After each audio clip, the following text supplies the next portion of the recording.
"It wasn't me." The trembling, almost inaudible voice of elderly Mrs. Elisa echoed through the courtroom, more a desperate plea than a defense. Judge Helena felt the overwhelming weight of that weary gaze as the evidence piled up, cold and irrefutable, against the fragile defendant. The gavel of justice was about to fall, sealing a fate of conviction for a life that seemed to have already suffered too much. The silence was broken only by the ticking of the clock, marking the last seconds of Mrs. Elisa's freedom, when, suddenly, a dark shape burst through the window, landing on the courtroom's windowsill. It was a raven, and in its beak it carried something the judge couldn't believe, something that would forever change that woman's fate and reveal a dark truth the court had never dared to imagine. The raven, with feathers as dark as the deepest night, was not a common sight in that austere environment. Its small, intelligent eyes seemed fixed on the judge, while the object in its beak gleamed under the artificial courtroom lights. It was a small silver locket, aged and somewhat dented, but with fine details that suggested a past of care and affection. The room, previously dominated by the sound of the clock, was now immersed in an even heavier silence, a silence of perplexity and awe. All eyes, from the prosecutor to the public, were glued to the bird and the enigma it carried. Judge Helena felt a shiver run down her spine. Her rational mind tried to process what her eyes saw, but the scene defied all logic and reality itself. A raven in the courtroom, and with an object? She blinked as if to dispel a mirage, but the bird remained there, motionless, an unexpected messenger from a realm that seemed to cross the boundaries of comprehension. Mrs. Elisa, who until then had kept her head bowed, raised her tear-filled eyes, a spark of curiosity mixed with despair. Her lips trembled, and an almost inaudible whisper escaped. "A sign?" The prosecutor, Dr. Almeida, a man of impeccable posture and unwavering skepticism, was the first to react with a forced cough. "Your Honor, I ask that order be restored. This is an aberration." His voice, however, lacked its usual firmness, revealing his own disbelief. The judge, with a calm but decisive gesture, raised her hand. "Silence. Allow me to observe." Her eyes did not leave the raven. There was something in the bird's stillness, in the way it seemed to wait, that prevented her from simply ignoring what had happened. Suddenly, with a swift and precise movement, the raven dropped the locket. The object fell with a soft clink onto the polished wooden floor, right at the foot of the defense bench, mere inches from Mrs. Elisa. The bird then cast a final glance at the judge, as if its mission was accomplished, and took flight again, disappearing through the same window it had entered, leaving behind only the echo of its wings and the small locket, now at the center of everything. The silence that followed was almost palpable, charged with a tension that surpassed that of the trial itself. Judge Helena felt her heart quicken. That object, lying there, seemed like a giant question mark in the room. She descended from the bench, her steps firm, but her mind in a whirlwind. She bent down, picking up the locket. It was heavier than it looked, and as she touched it, she felt a strange energy, almost a warmth. Her fingers traced the engravings on the silver, a design of a small oak tree, and, on the back, the initials LM. LM. The name resonated in her mind. She knew those initials. They were the initials of Leo, Mrs. Elisa's grandson, the same grandson who, during the proceedings, had shown an almost excessive concern for his grandmother, a facade of innocence that now seemed to crumble under the weight of that metal. A chill ran through the judge, not of fear, but of a sudden and terrible profound understanding. The locket was closed. With almost reverent care, she tried to open it, feeling curiosity and hope mingle with apprehension. Could it be possible that this object, brought in such an unusual way, held the key to the truth? Justice, which had seemed so blind and inflexible moments before, now open to such an unexpected path, guided by a winged messenger and a small piece of silver. Mrs. Elisa's fate, and faith in justice itself, now seemed to hang by a slender thread, a thread the raven had unexpectedly cast, changing the course of their lives. With trembling hands, Judge Helena slid her fingernail under the locket's seam. A soft click echoed in the sepulchral silence. The halves sprang open, revealing a tiny compartment. Inside, a meticulously folded piece of paper, barely visible. Her eyes, accustomed to deciphering legal complexities, fixed on the fragment with reverence. With extreme and reverent care, she unfolded it. The handwriting was small but clear. The blue ink faded. "Grandma, forgive me, I had no choice. The debts. He forced me. The house is yours. L.M." An electric shock ran through the judge's body. The words, so simple and direct, unmasked the entire charade. He forced me. Who? Helena's mind raced, connecting the dots. Leo's debts were known, and his insistence on selling Mrs. Elisa's house had been a point of contention in the inquiry. Now, everything painfully clicked into place. Leo, the protective grandson, was the architect of the injustice, manipulating her to inherit the fortune. His facade of innocence crumbled before the note. Helena looked up, searching for Mrs. Elisa. The elderly woman, her face marked by expectation and confusion, looked at the judge with fragile hope. Beside her, the defense attorney, Dr. Ricardo, widened his eyes, his mouth agape in surprise and disbelief. But it was when she turned to the audience that Helena saw the truth. Leo, sitting in the front rows, was pale. His eyes, previously feigning concern, now gleamed with icy terror, and his hands clenched on his knees, knuckles white. He tried to look away but couldn't. The truth, like a lightning bolt, had struck him squarely. "This note," Helena's voice low with renewed authority, "reveals crucial evidence." She felt the weight of responsibility and relief. Justice would not be blind. The initials, LM, and the content of this message clearly indicate that Mrs. Elisa was a victim of manipulation. She paused for assimilation. Murmurs of astonishment and indignation spread. The prosecutor, Dr. Almeida, tried to protest, but the judge silenced him with a look. "I ask everyone to remain calm. This court has a duty to seek the truth, no matter where it hides." Mrs. Elisa, hearing the judge's words, brought her trembling hands to her mouth. A solitary tear rolled down her wrinkled face, but this time it was not of despair, but of painful understanding. Her grandson, the boy she had raised with love. The pain of betrayal was visible in her eyes, but also a glimmer of liberation. The truth, however bitter, was coming to light. Helena felt a warmth in her chest. That raven, an unexpected messenger, had played its part. Now, it was her turn. "In light of this evidence, I declare the trial suspended for further investigation." Her voice firm and unwavering. "The note will be forensically examined, and all involved will be re-interrogated. The pursuit of justice is a tortuous path, but truth, at times, manifests in the most improbable places." Leo, hearing the suspension, tried to stand up but was prevented by a bailiff who discreetly approached. The fate of Mrs. Elisa and her grandson had changed. Faith in justice, which seemed shaken, began to be restored, woven by a thread of hope brought by the raven. The serious bailiff positioned himself beside Leo. Mrs. Elisa's grandson felt the touch on his shoulder, a warning. Icy panic turned into desperation, an urgency to deny the judge's words. Helena's gaze, fixed on him, was unwavering. The truth could no longer be contained. Mrs. Elisa, still seated, felt her legs weaken. The revelation about Leo was a double blow: liberation from the accusation and devastation at seeing the boy she had raised be responsible for her pain.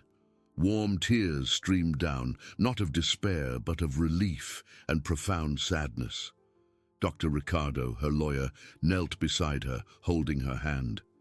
"Mrs. Elisa," You are free. Justice has prevailed, he whispered, his voice choked. The first victory had been achieved. Helena observed the scene, her heart heavy with Mrs. Elisa's pain, but flooded with duty. The small note carried significant weight. She handed it to a clerk, instructing on the forensic examination. This document will be handled with urgency. I want detailed reports on the handwriting, ink, and information that corroborates its authenticity. Her voice echoed with authority, touching the essence of morality. The murmuring in the courtroom grew, but it was different. It was no longer indignation against Mrs. Elisa, but shock and revulsion at Leo's betrayal. Many looked at the void left by the Raven, seeking an explanation. Dr. Almeida, the prosecutor, was still in shock. His posture slumped. The solidity of his case had crumbled, revealing a darker plot. He approached the judge.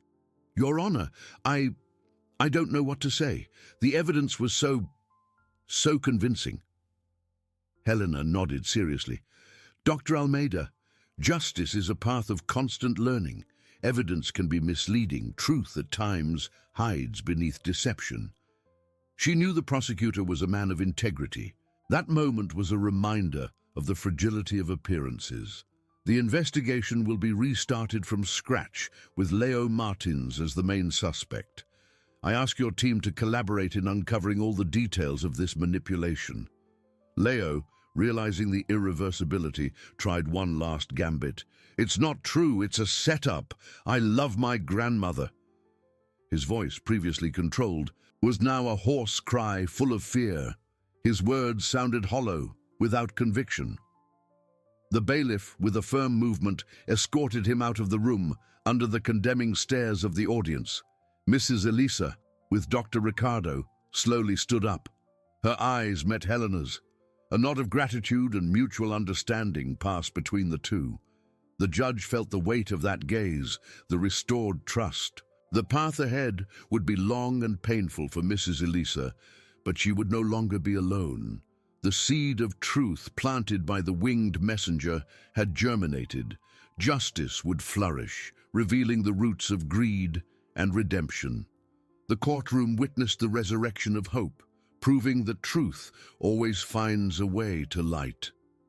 The silence broken by Leo's departure, under the officer's custody, reverberated in the room. Mrs. Elisa, supported by Dr. Ricardo, felt her body both light and heavy, light with imminent acquittal, heavy with the pain of betrayal. Her eyes, once tearful with supplication, now reflected a profound melancholy, the image of the grandson she had raised with so much love crumbling before the truth. The lawyer, with a gentle gesture, helped her sit down again, offering her a glass of water. "Breathe, Mrs. Elisa. Everything will be all right now," he said, his voice soft, trying to calm the storm of emotions the elderly woman was facing. She merely nodded, unable to utter a word, her lips trembling as she tried to hold back the tears that threatened to burst forth. Judge Helena, observing the scene, felt a lump in her throat. That was the cost of truth, often bitter and painful, even when it brought liberation. Justice was not just about sentences, but about the complexity of human relationships, about the impact each decision had on people's souls. She tapped the gavel softly, a sound that now seemed more an invitation to reflection than an order. "The court will enter an immediate recess so that investigations can proceed with the urgency the case demands." Her voice, though firm, carried a layer of compassion. "Mrs. Elisa, you are released. However, your cooperation will be crucial in the next steps." A murmur of relief and surprise ran through the public. People began to stand, some approaching the defense bench to offer words of support to Mrs. Elisa, others exchanging indignant glances about Leo's revelation. The atmosphere, previously charged with judgment, now transformed into a mix of solidarity and perplexity. Faith in justice, which moments before seemed to waver, now rekindled, stronger and more nuanced by the Raven's unexpected intervention. Helena descended from the bench, feeling the weight of her robe and the responsibility of every word. She approached Mrs. Elisa, who was still pale and visibly shaken. "Mrs. Elisa," the judge began, her voice soft, "I am very sorry for the pain this truth causes you, but justice, however harsh, must be complete." She lightly touched the elderly woman's shoulder, a gesture of humanity that transcended the courtroom's formalism. Mrs. Elisa looked up, and in that gaze, Helena saw a mixture of gratitude and a suffering that only a mother betrayed by a child could feel. He was everything to me, Your Honor," the elderly woman managed to whisper, her voice choked. "I raised him with so much affection." Dr. Almeida, the prosecutor, approached the judge, still visibly shaken by the turn of events. "Your Honor, never in my career have I witnessed something like this. The evidence, Leo's behavior, everything seemed so clear." He shook his head in a mix of frustration and self-criticism. "It's a reminder that truth is a river with many bends, and the surface doesn't always reflect the depth." Helena nodded. "We need to be vigilant, Dr. Almeida. The human heart is a labyrinth, and greed a powerful shadow." As the courtroom slowly emptied, the judge remained for a moment, looking at the spot where the raven had landed. That small locket, now in custody for forensic examination, was more than material evidence. It was a symbol that life, at times, sent its own messengers, its own ways of unraveling what was hidden. That day had been a watershed moment, not only for Mrs. Elisa, but for Helena herself. Her faith in justice, which at times felt corroded by bureaucracy and appearances, had been reinvigorated in a way she never expected. Human connection, the altruism of seeking truth to protect an innocent life, had triumphed. The path to Mrs. Elisa's recovery would be long, but the first and most crucial battle had been won. The truth, brought by the winged messenger, had undone the shackles of injustice, opening space for healing and the restoration of hope for a more just and serene future. The last echoes of the judge's words lingered in the air as the courtroom, once a cauldron of tensions, slowly began to empty. Mrs. Elisa, still seated, felt the weight of relief mixed with a searing pain. Dr. Ricardo, her lawyer, kept his hand gently on hers, a silent support amidst the whirlwind of emotions assailing her. The tears, once of despair, were now of a profound sadness, a mourning for the innocence of a love she had believed unshakable. The boy she had raised, to whom she had dedicated every fiber of her being, had transformed into a stranger, a manipulator. Her eyes wandered through the space, seeking an anchor point, but everything seemed to spin in a whirlpool of pain. Freedom was a bitter gift, sadly paid for by the revelation of an unthinkable betrayal. Judge Helena watched the people leave, each face an expression of relief, shock, or indignation. She felt the weariness of the battle, but also a renewed energy, a conviction that her purpose there was greater than the cold letters of the law. That trial, which began as a burden of impending injustice, had transformed into a testament to the resilience of truth. She descended from the bench, her steps echoing in the silence that gradually took over the room. She approached Mrs. Elisa, her heart heavy at the sight of that fragile woman whose life had been turned upside down by greed. "Mrs. Elisa," Helena's voice was a balm, "I know this is a moment of great pain, but I want you to know that justice, though sometimes slow, always finds its way." She knelt gently beside the elderly woman, a gesture that broke all protocol barriers, revealing the woman behind the robe. She held Mrs. Elisa's wrinkled hands, feeling the fragility and strength that resided there. "You are a strong woman, and the truth has set you free.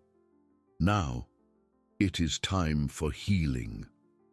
Mrs. Elisa raised her tear-filled eyes, a glimmer of gratitude and mutual understanding passing between them. "Thank you, Your Honor," she whispered, her voice choked. "Thank you for believing." Dr. Ricardo, with moist eyes, nodded to the judge. "I never doubted that the truth would come out, but the way, it was something that transcends our understanding." He was visibly moved by Helena's humanity. Dr. Almeida, the prosecutor, who had remained in a corner, approached, his posture more slumped, his skepticism shaken. "Your Honor, today's lesson is profound. The presumption of guilt, circumstantial evidence, everything can be a facade." He shook his head in reflection. "My team and I will dedicate ourselves to unraveling every detail of Leo's plot, ensuring that justice is fully served." Helena nodded, with a look of seriousness and hope. "It is our duty, Dr. Almeida. Truth, as the Raven showed us, may come from where we least expect it, but it is always the most faithful compass."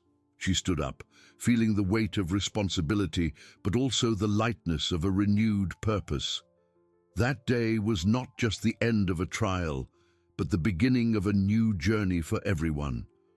For Mrs. Elisa, the journey of overcoming betrayal and rebuilding her peace. For Helena herself, the reaffirmation that faith in justice, altruism, and human connection was the driving force of her profession. The courtroom, now almost empty, held the memory of a miracle, of a winged truth that had restored hope in a world that at times seemed to forget it. The courtroom, now almost empty, held the memory of a miracle, of a winged truth that had restored hope in a world that at times seemed to forget it. Mrs. Elisa, supported by Dr. Ricardo, slowly began to walk out, her steps heavy with the weight of conflicting emotions. The relief of freedom was immense, a long-held breath finally released, but it was overshadowed by the open wound of betrayal. Her grandson, Leo, the boy she had nurtured with every ounce of her affection, had orchestrated a cruel deception.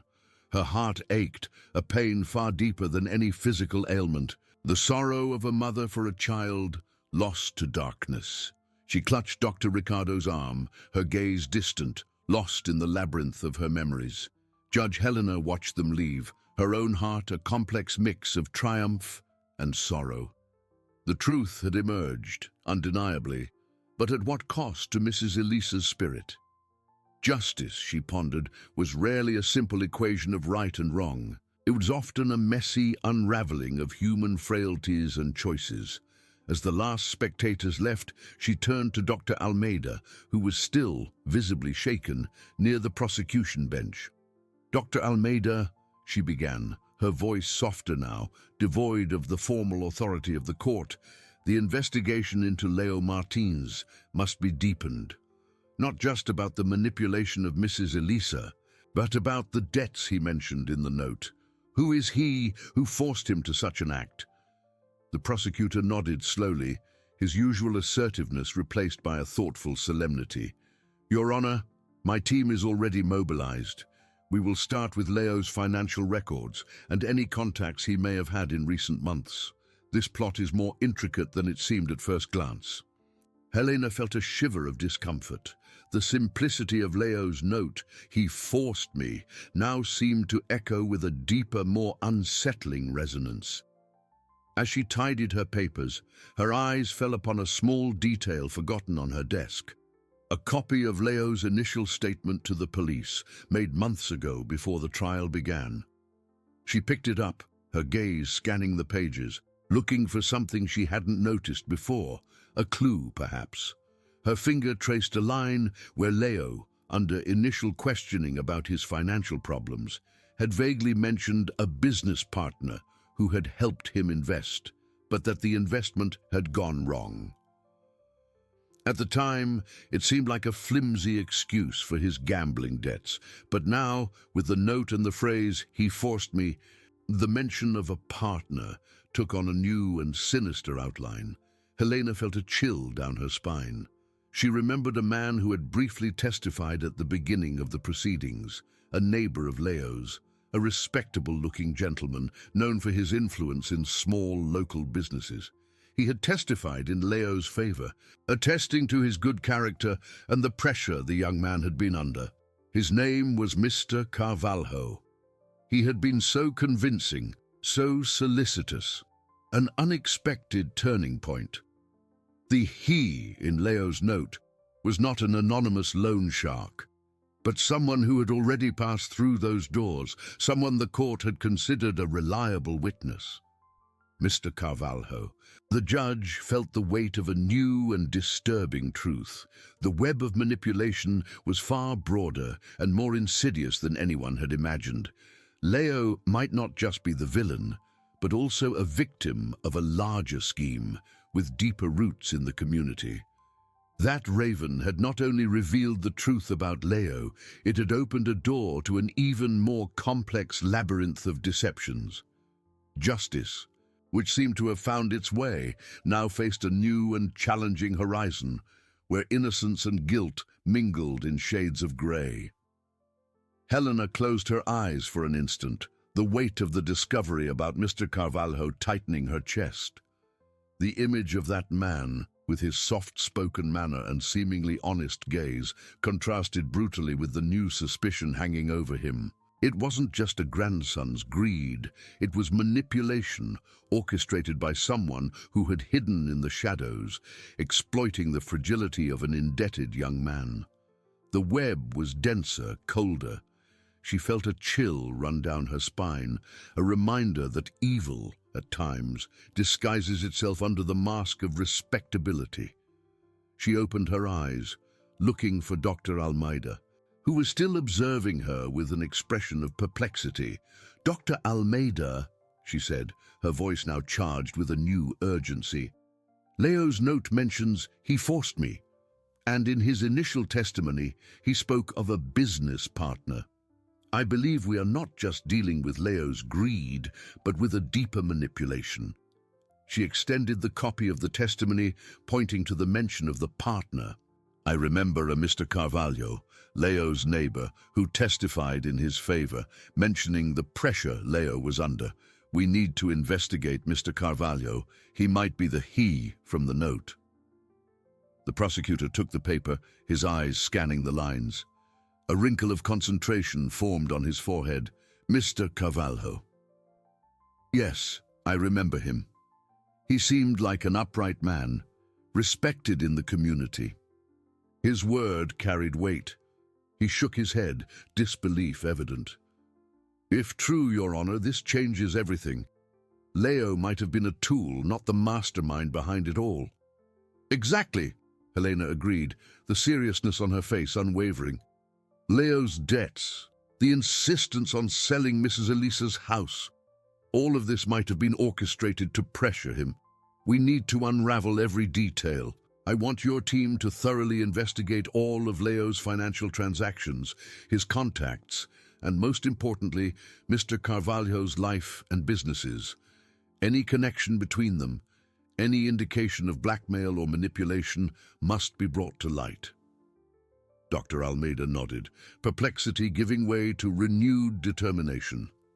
"It will be done, Your Honor. This is a challenge we cannot ignore.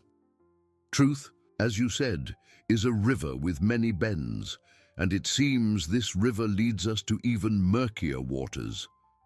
Helena felt a mix of apprehension and gratitude. That trial, which began with Mrs. Elisa's pain, now expanded to reveal a network of deceptions that could affect other lives. Her responsibility did not end with the elderly woman's acquittal. It extended to unmasking the root of evil. Faith in justice, which the Raven had rekindled, now propelled her to go further, to seek the complete truth, however painful it might be. She thought of Mrs. Elisa, who by now would be leaving the courthouse, carrying the pain of her grandson's betrayal, but also the hope of a future free from accusation. How would she react if she knew that Leo, her beloved grandson, might also be a victim, co-opted by a greater force, Mrs. Elisa's healing would be a long and delicate process, and the truth about Leo and Mr. Carvalho could add new layers of complexity to her recovery. Helena walked to the courtroom window, observing the city outside. The afternoon sun painted the buildings with golden hues, but her mind was on the shadows hiding beneath the surface. Altruism, human connection, the tireless pursuit of justice, these were the pillars that guided her. The Raven, with its unexpected flight, had not only saved Mrs. Elisa, but had also reminded her that vigilance and compassion were essential in her mission.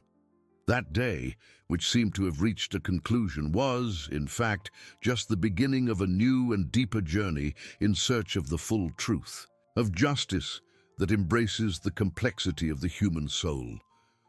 Helena remained by the window, the city outside vibrating in its routine, oblivious to the complexity unfolding within those walls.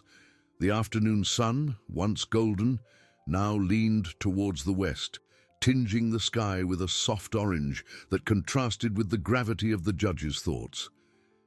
Mr. Carvalho.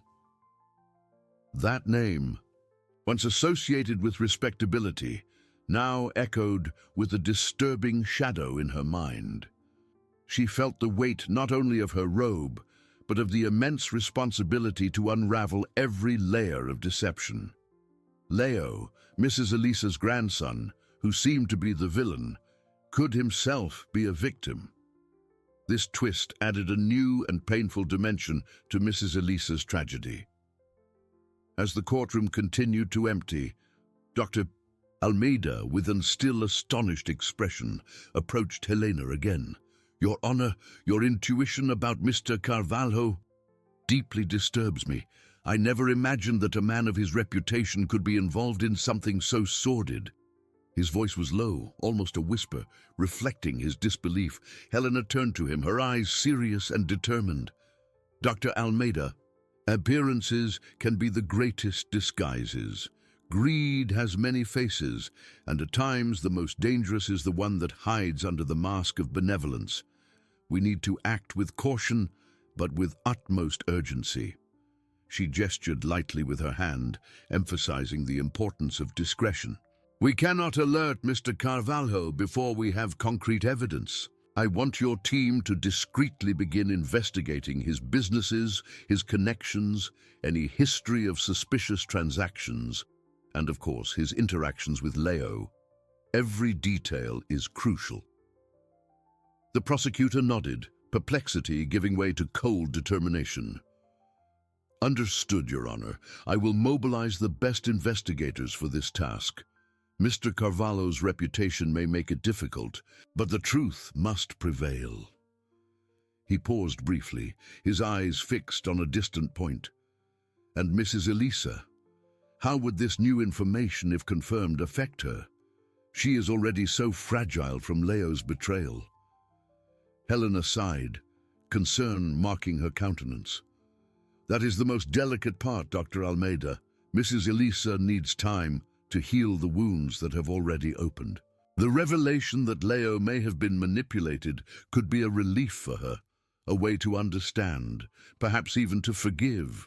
But it could also bring a new wave of pain, the pain of seeing her grandson involved in something even larger and more dangerous." She thought of Mrs. Elisa, who would probably be home by now, confronting the loneliness and bitterness of betrayal.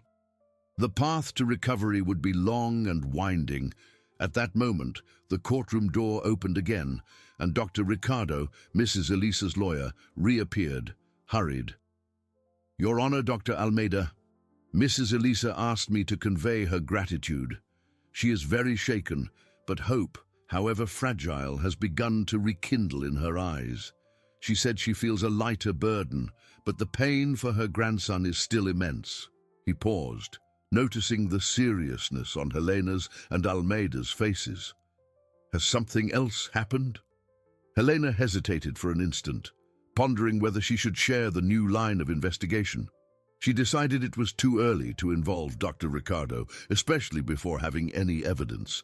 "Dr. Ricardo, We are just discussing the next steps of the investigation into Leo. The complexity of the case requires a deep analysis. She offered a gentle smile, trying to reassure him. Please assure Mrs. Elisa that justice will continue to work tirelessly to uncover the whole truth, and that she is not alone. Dr. Ricardo nodded, accepting the answer, although a hint of curiosity still lingered in his gaze. I will do that, Your Honor. She will need all the support possible. He said goodbye and left again, leaving Helena and Dr. Almeida alone with their thoughts and the imminence of an investigation that promised to be even more challenging. Helena looked back at the window, where the last lights of day faded, giving way to the darkness of night. That day had been a whirlwind of emotions and revelations. The Raven, with its unexpected flight, had not only saved Mrs. Elisa, but had also opened a door to a labyrinth of deceptions that extended far beyond what anyone could imagine. The pursuit of the complete truth was a duty, a commitment to justice that transcended the courtroom's formalism. She felt a renewed strength, a conviction that, however dark the shadows, the light of truth would always find a way. The complexity of the human soul, greed and redemption, all intertwined in a slender thread that she was determined to follow to the end, so that justice, in its purest form, could finally prevail. Helena felt the cold of night settle in as the last light of day faded. The determination in her chest was a warmth that propelled her. Justice, for her, was not just the cold application of the law, but the tireless pursuit of truth, however intricate. Mrs. Elisa's case had proven that appearances were deceiving and that evil could hide in the most unexpected corners. She knew that the investigation into Mr. Carvalho would be delicate, a dive into murky waters where the reputation of a respectable man could serve as a shield for dark deeds. Dr. Almeida, still by her side, seemed to share the same gravity. Your Honor, I have already activated my team. We will start with a meticulous analysis of Mr. Carvalho's finances, his assets, his contacts, all discreetly as you requested. We cannot afford a false step. His voice, once vibrant in the courts, was now a tone of contained seriousness. Helena nodded, her eyes fixed on the growing darkness outside. We need patience and insight, Dr. Almeida. Leo, with his fragility and debts, may have been the perfect pawn in a cruel game. If Mr. Carvalho truly manipulated him, the extent of his cruelty is even greater. The idea of Leo, the grandson who betrayed his grandmother, also being a victim, was a painful paradox. How would Mrs. Elisa react to this new layer of truth? The healing of her already deeply wounded heart would be even more complex. Meanwhile, far away, in Mrs. Elisa's modest home, silence was a heavy burden. Dr. Ricardo had made sure she was well, but the presence of her daughter, Anna, was the true balm. Anna, with her tear-filled eyes, held her mother's wrinkled hand. Mother, you are free. That's what matters now. Mrs. Elisa merely shook her head, silent tears streaming down her face, marked by time and pain. Free, yes, but my soul is trapped, my daughter. Trapped in the memory of what Leo became. Her voice was a hoarse whisper, laden with a pain that no freedom could immediately erase. Leo's betrayal was an open wound, and the possibility of him having been manipulated, while it might offer a glimpse of forgiveness, also brought the bitterness of an innocence lost twice, hers and her grandson's. Helena, in her courtroom office, felt a connection to that pain. Justice was not just for the guilty and innocent, but for broken hearts, for families torn apart by greed. She knew that the journey to unravel the complete truth would be long and full of challenges, but the flame of altruism and overcoming burned strong within her. The Raven, with its unexpected flight, had been more than a messenger. It had been a catalyst for an even deeper quest, one that promised to restore faith not only in the law, but in humanity itself. She picked up the phone, dialing her assistant's number. "Please schedule a meeting with Dr. Almeida's investigators for first thing in the morning. I want to closely and carefully follow every step of this new phase." Night fell over the city, but Helena's determination was an inextinguishable light, guiding her through the complex web of truth. She knew that justice, to be complete, needed to go beyond the obvious, unraveling every shadow, every secret, so that peace could finally find its way. Night gave way to a grey morning, but Helena's determination remained unwavering, like a constant flame amidst the darkness. The meeting with Dr. Almeida's investigators was scheduled for first thing, and she was already in her office, reviewing the few documents linking Leo to Mr. Carvalho. The initial testimony, the vague mention of a business partner. Each word now seemed to carry a different weight, an echo of a hidden truth. The judge felt the responsibility pulsing in her veins. Justice, she pondered, was not a destination, but a continuous journey, full of detours and moral challenges. Dr. Almeida arrived punctually, accompanied by 2 investigators from his team, men with serious countenances and keen eyes. The atmosphere in the room was one of gravity and purpose. "Your Honor," the prosecutor began, his voice lower than usual, "I present to you Inspector Torres and Detective Silva. They will be responsible for this new phase of the investigation."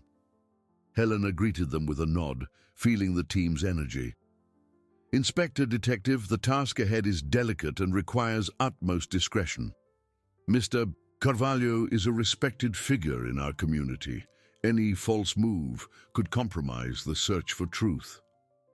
Torres, a middle-aged man with graying hair and a calm demeanor, nodded. "We understand the sensitivity of the case, Your Honor. We have already begun a preliminary sweep of Mr. Carvalho's public records. So far, nothing out of the ordinary. He appears to have an impeccable financial and social life." Detective Silva, younger and with keen eyes, added, "That in itself can be a challenge. People with unblemished reputations are masters at hiding their tracks." Helena felt a shiver. The facade of respectability was the strongest shield. "We need to go beyond the obvious," she instructed, her voice firm. "Focus on Leo's interactions. Who did he turn to when he was desperate? What were his sources of money besides gambling? And above all, look for any connection, however small, between Leo and Mr. Carvalho that is not merely that of neighbors or casual acquaintances. Financial transactions, unregistered meetings, witnesses who might have seen something." She paused, her gaze sweeping across the investigators' faces. "Leo mentioned, 'He forced me.' That phrase is the key. We need to understand the nature of that force." As the discussion delved deeper into investigation strategies, Helena's mind turned to Mrs. Elisa. How was the elderly woman coping with the morning after the storm? In her modest home, Mrs. Elisa sat at the kitchen table, her tea cooling untouched before her. Anna, her daughter, prepared breakfast, observing her mother with a silent sadness. "Mother, you need to eat something. A little bread, perhaps?" Mrs. Elisa shook her head, a heavy sigh escaping her lips. "My appetite is gone, my daughter. Freedom is a gift, but the pain of betrayal, that doesn't fade with a verdict." Her eyes were fixed on the window, but her mind was trapped in memories of Leo, the grandson she had loved unconditionally. The image of the raven, the object it had revealed, was still vivid. A truth that freed her, but also imprisoned her in a new kind of suffering. The possibility, raised by Dr. Ricardo, that Leo might have been manipulated was a slender thread of hope, but also a new layer of anguish. If Leo was a victim, who was the real monster? And how could she forgive the unforgivable, even if her grandson had been forced? Helena in the courthouse felt the urgency to unravel this complexity. Mrs. Elisa's recovery depended not only on acquittal, but on a complete understanding of the truth. Human connection, altruism, the pursuit of full justice, these values propelled her. The Raven had opened a door, and now it was her duty to cross it, however dark the passage, so that peace could finally be restored, not only in law, but in wounded hearts. The investigation into Mr. Carvalho was more than a case. It was a mission of profound redemption. The investigation into Mr. Carvalho was more than a case. It was a mission of profound redemption. Helena felt this in every fiber of her being as the morning advanced, bringing with it the promise of revelations. Inspector Torres and Detective Silva, with the seriousness the situation demanded, delved into the details of the respectable businessman's life. Hours passed in her office, the table covered with reports, bank statements, and testimonies that, before, seemed harmless. "Your Honor," said Inspector Torres, his voice grave after a tense pause, "we found something small but significant." He pushed a sheet of paper towards Helena. It was a bank statement from a little-used account of Leo's dated months before the alleged crime. On it, a transfer of a considerable amount with the description "investment advance." The sender's name was Carvalho and Sons Consulting. Helena took the statement, her eyes scanning the lines.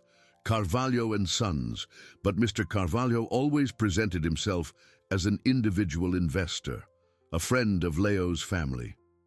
"Exactly," Detective Silva interjected, pointing to another document. "Carvalho and Sons Consulting is a shell company registered in the name of a distant cousin of Mr. Carvalho who lives in another city and has a history of financial problems. There are no real operations, only suspicious movements of large sums of money, always with the same description: investment advance for indebted young people." A chill ran down Helena's spine. The web was more complex than she had imagined. Mr. Carvalho was not just a manipulator, he was a predator, using the fragility of others for his own ends. The image of the respectable man crumbled, revealing a calculating coldness that was shocking. "This is just the beginning," Dr. Almeida, who was following the meeting with a somber expression, added. "Our team managed to track other similar transfers, all linked to this consultancy and to young people with gambling debt profiles. The pattern is frighteningly clear, Your Honor." Helena closed her eyes for an instant, the weight of the discovery tightening her chest. Leo was not just a greedy grandson. He was a victim, entangled in a larger scheme, forced by a man who knew how to exploit hopelessness. The phrase "he forced me" echoed in her mind with painful clarity, re-signifying the entire tragedy.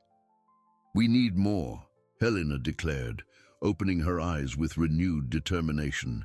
"We need something that directly links Mr. Carvalho to Leo, something that proves the blackmail, the manipulation. A testimony, a recording, anything that leaves no room for doubt, so that justice can be complete." Detective Silva nodded. "We are working on a line of investigation involving a former employee of the consultancy, a man named Elias, who may have crucial information. He was recently fired and seems to hold a grudge against Mr. Carvalho." As the hope for definitive proof emerged, Helena's mind flew to Mrs. Elisa. The elderly woman in her home was still struggling against the pain of betrayal. Anna, her daughter, tried to offer solace, but the wound was deep, almost unbearable. "Mother, you need to get back on your feet," Anna pleaded, holding Mrs. Elisa's trembling hands. "Leo made mistakes, yes, but you are strong. You always have been." "Strength drains away when the heart breaks, my daughter," Mrs. Elisa replied, her voice choked. "I loved him so much. How could he do this?" The possibility of Leo having been manipulated was a tenuous balm, but also a new layer of confusion. If it wasn't just Leo's greed, who was truly responsible for so much pain and disillusionment? Back in the courtroom, Detective Silva interrupted Helena's thoughts with an air of triumph. Your Honor, we got it. The former employee, Elias, handed us recordings, conversations between Leo and Mr. Carvalho. In them, Mr.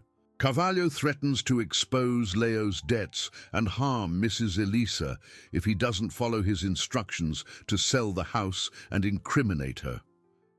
The air in the room seemed to thin. Helena felt an electric shock run through her body. The recordings, the irrefutable proof, the cold, calculating voice of Mr. Carvalho, the desperate voice of Leo pleading for clemency. The climax of truth was revealed, not by a raven, but by the tireless persistence of justice. The justice that the raven had initiated now completed itself, unraveling the deepest shadows of human evil. Faith in humanity, tested to its limit, began to be restored, promising a new dawn. The air in the room, previously thinned by tension, now seemed to vibrate with the energy of truth finally revealed. Helena felt a mix of shock and profound satisfaction. The recordings were the missing piece, the thread that unraveled the entire web of deceptions. The cold, calculating voice of Mr. Carvalho, contrasting with Leo's desperation, was the irrefutable proof of his cruelty. She closed her eyes for a brief instant, absorbing the gravity of the discovery, and then opened them with renewed determination. "Inspector Detective," Helena said, her voice firm and resonant, "you have done an extraordinary job. With these recordings, we have the proof we needed to act. Dr. Almeida, I ask you to immediately mobilize the team for the issuance of an arrest warrant for Mr. Carvalho. Let him be detained and interrogated. We cannot allow a man of such perfidy to continue manipulating lives." Dr. Almeida nodded, the perplexity on his face giving way to a contained fury. "It will be done, Your Honor. Justice at times is slow, but it always reaches those who hide in the shadows." He was already picking up the phone, the urgency in his movements evident. As the investigators prepared for action, Helena felt a weight lift from her shoulders, but another, more delicate one settled in, the duty to bring this truth to Mrs. Elisa. The elderly woman had already suffered so much, and the revelation that her grandson was a victim, and not just a villain, would be a double blow of pain and relief. Hours later, in Mrs. Elisa's modest home, Anna was beside her mother, who was still trying to understand the complexity of the events. The door opened, and Dr. Ricardo, accompanied by Helena and Dr. Almeida, entered. The serious expression on their faces made Mrs. Elisa's heart clench. "Mrs. Elisa," Helena began, her voice soft but laden with a gravity that did not go unnoticed, "we have crucial new information about the case. The true mastermind behind everything has been discovered."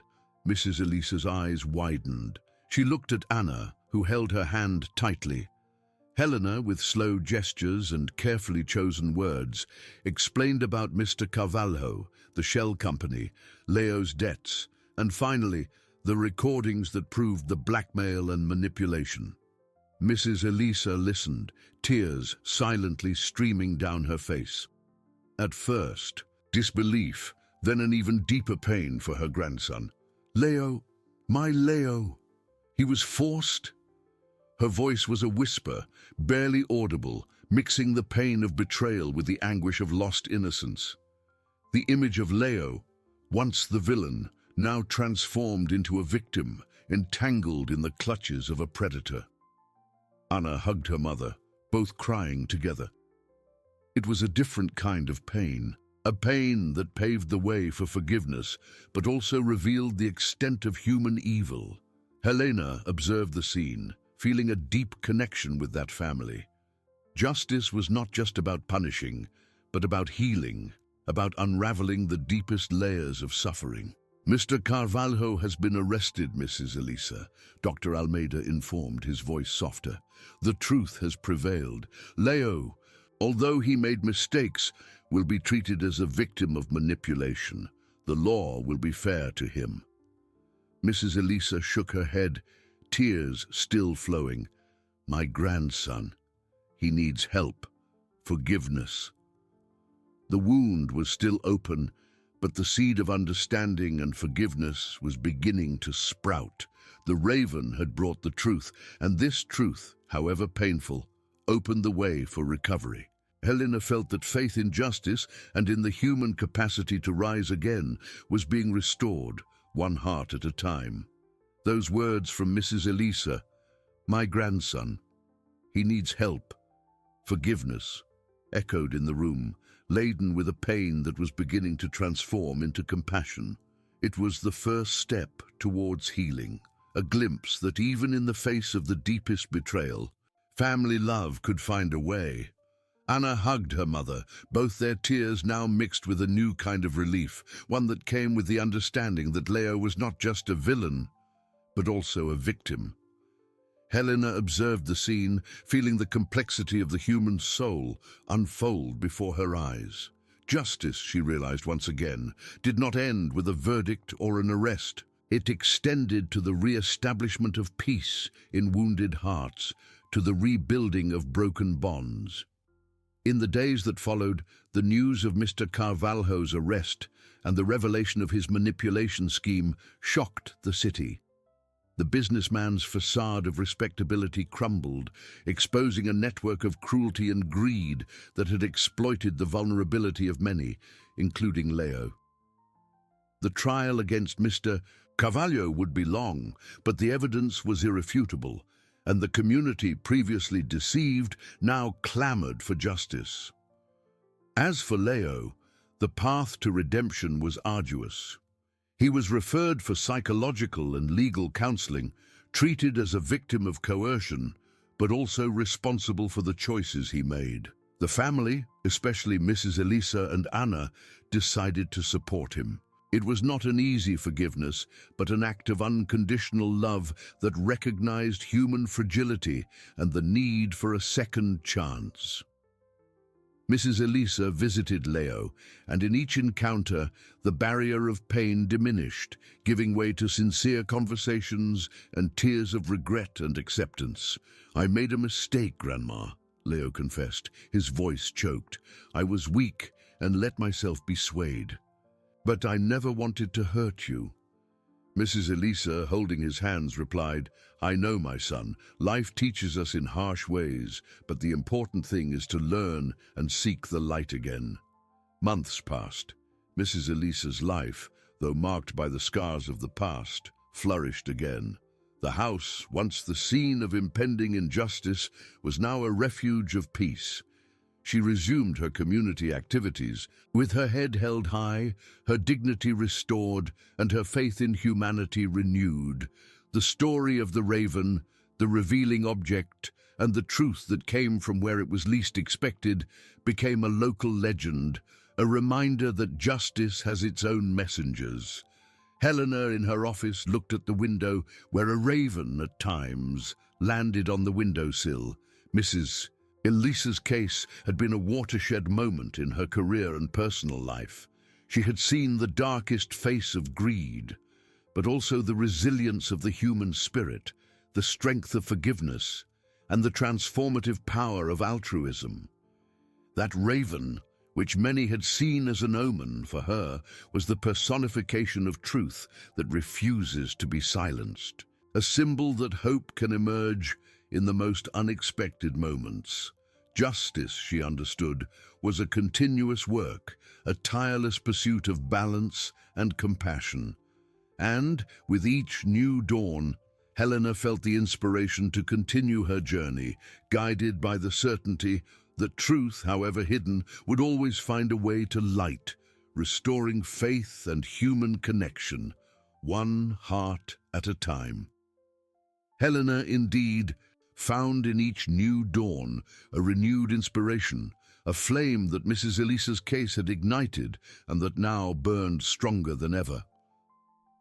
The image of the raven, perched on her windowsill, had become a constant reminder that truth had mysterious ways of manifesting itself, and that justice, to be complete, required a vision that went beyond papers and laws, reaching the core of the human soul. She knew that her work in the courtroom was vital, But the experience with Mrs. Elisa had taught her that true justice resided in the restoration of faith, the healing of hearts, and the reaffirmation of the connection that united all beings. Months turned into almost a year, and life in the city, though still reverberating with the story of the raven and the trial, had found a new rhythm.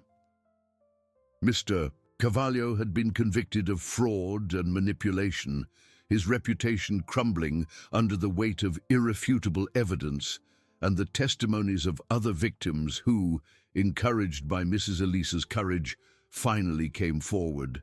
His arrest was a landmark, a symbol that not even the most respectable facades could hide evil forever. Mrs. Elisa, in turn, flourished. The pain of betrayal, though never completely forgotten, had transformed into a scar that reminded her of her own resilience. Her home, once a place of silent anguish, now radiated warmth and life. She had returned to tending her garden with renewed vigor, the colorful flowers mirroring her soul, which little by little regained its colors. Her wrinkled hands, which once trembled with fear, now dedicated themselves to sewing blankets for the local orphanage, an act of altruism that filled her days with purpose. Anna, her daughter, was her pillar, and the relationship between them had deepened, united by the storm they had faced and the peace they built together.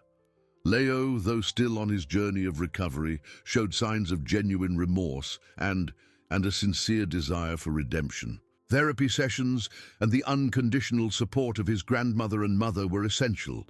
He worked in a small shop, saving every penny to one day be able to compensate in some way for the suffering he had caused.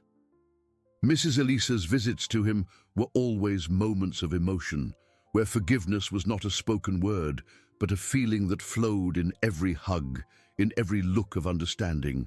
Mrs. Elisa knew that Leo's path would be long, but she had faith in her grandson's ability to find the light again. Helena, in her chambers, received letters of gratitude from people whom Mrs. Elisa's case had deeply touched.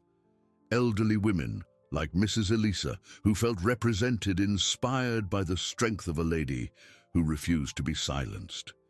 Young people who, like Leo, saw in the story a warning about the dangers of greed and the importance of honesty.